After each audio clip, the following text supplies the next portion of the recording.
नमस्कार.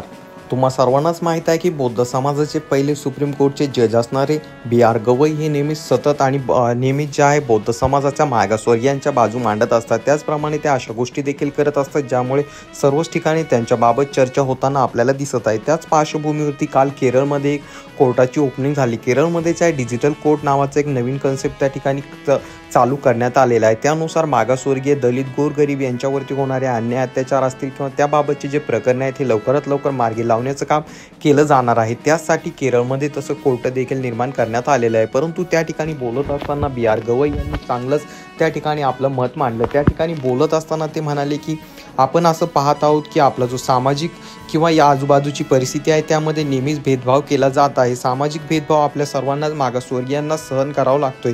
त्यासोबत बोलत असताना B.R. गवई म्हणाले की संपत्ती असेल किंवा आर्थिक सत्ताकरण असेल हे काही लोकांकडे केंद्रित झालेलं आहे.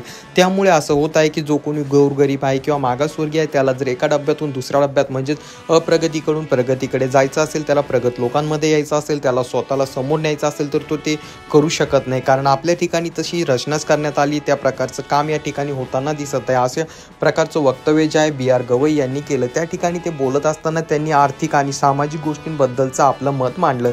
त्यासोबत बोलत असताना त्यांनी सांगितले की 1949 रोजी जेव्हा डॉक्टर बाबासाहेब आंबेडकर बोलले होते त्यावेळेस त्यांनी सांगितलं होतं की या ठिकाणी जे आहे आपण राजनीतिक जे काही समीकरण आहे आपण व्यवस्थित मांडलेलं आहे. प्रत्येक व्यक्तीला एकदाच मतदान करण्याचा अधिकार दिल्यामुळे, एक व्यक्ती एक मतदान दिल्यामुळे या ठिकाणी राजकीय स्थिरांतर आपण आणलेलं आहे. परंतु त्यासोबत सामाजिक स्थैर्याचं काही या ठिकाणी सामाजिक स्थैर्य अजून देखील स्थापन झालेलं नाहीये.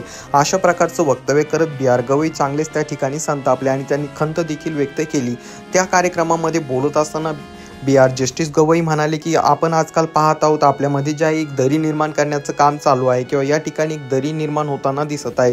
गेल्या अनेक दिवसापासून माझं स्वतःचं मत आहे किंवा असं संशोधन आहे की अनेक ठिकाणी जे आहे आर्थिक आणि सामाजिक स्थिती जी आहे सुधारताना कुठेच दिसत नाहीये.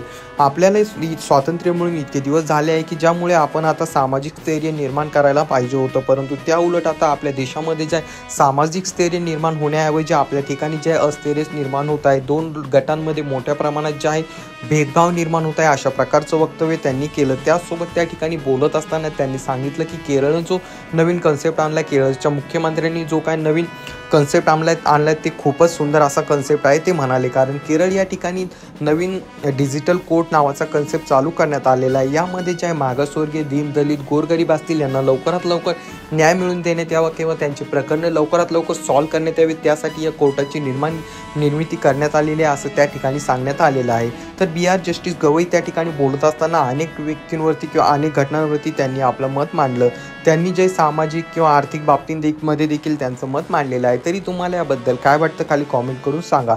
चॅनलवर नवीन असाल तर चॅनलला सबस्क्राईब करायला मात्र विसरू नका.